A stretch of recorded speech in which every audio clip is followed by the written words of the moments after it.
আমি মনে করি ওনার থেকে বেশি ডিজার্ভিং খুব বেশি খুঁজলে আমরা পাবো না।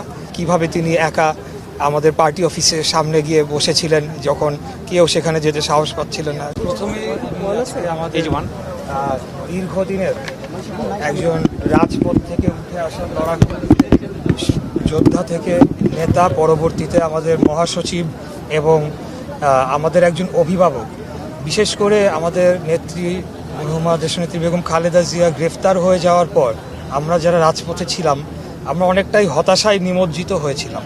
তখন যে কয়েকজন ব্যক্তি, যেমন আজকে আমাদের মির্জা ফখরুল ইসলাম আলমগীর, মহামান্য রাষ্ট্রপতি রুহুল কবির রিজভী আহমেদ, ওনারা আমাদেরকে যেভাবে দিক নির্দেশনা দিয়েছেন সেটা আসলে অভূতপূর্ব একটা শক্তি আমাদের মধ্যে সঞ্চার করেছিল এবং আমরা এই লড়াইটা চালিয়ে যাওয়ার জন্য প্রতিনিয়ত অনুপ্রেরণা পেয়েছি, পরামর্শ পেয়েছি, সহযোগিতা পেয়েছি।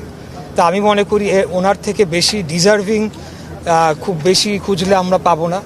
এবং আপনারা অনেক ঘটনা আপনারা আমার থেকেও বেশি সাক্ষী রয়েছেন যে কিভাবে তিনি একা আমাদের পার্টি অফিসের সামনে গিয়ে বসেছিলেন যখন কেউ সেখানে যেতে সাহস পাচ্ছিলেন না। নানা ধরনের ঘাত প্রতিকূলতার মধ্যে তিনি আজকে বাংলাদেশের রাষ্ট্রপতি নির্বাচন হয়েছেন। এবং এখানে আরেকটা সিগনিফিক্যান্ট আমার জন্য বিষয় যে সর্বশেষ 1991 সালে রাষ্ট্রপতি নির্বাচন হয়েছিল, যেখানে আমার মরহুম বাবা সাদেক হোসেন খোকা উনি ভোট দিয়েছিলেন।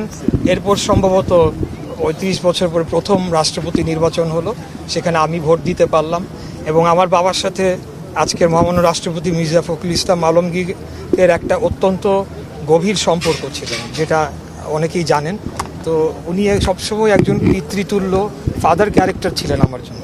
তা আমি অত্যন্ত গর্বিত এবং আমি অত্যন্ত আনন্দিত যে আজকে তাকে এই সম্মানটা আমরা দিতে পেরেছি। এই সম্মানটা আমি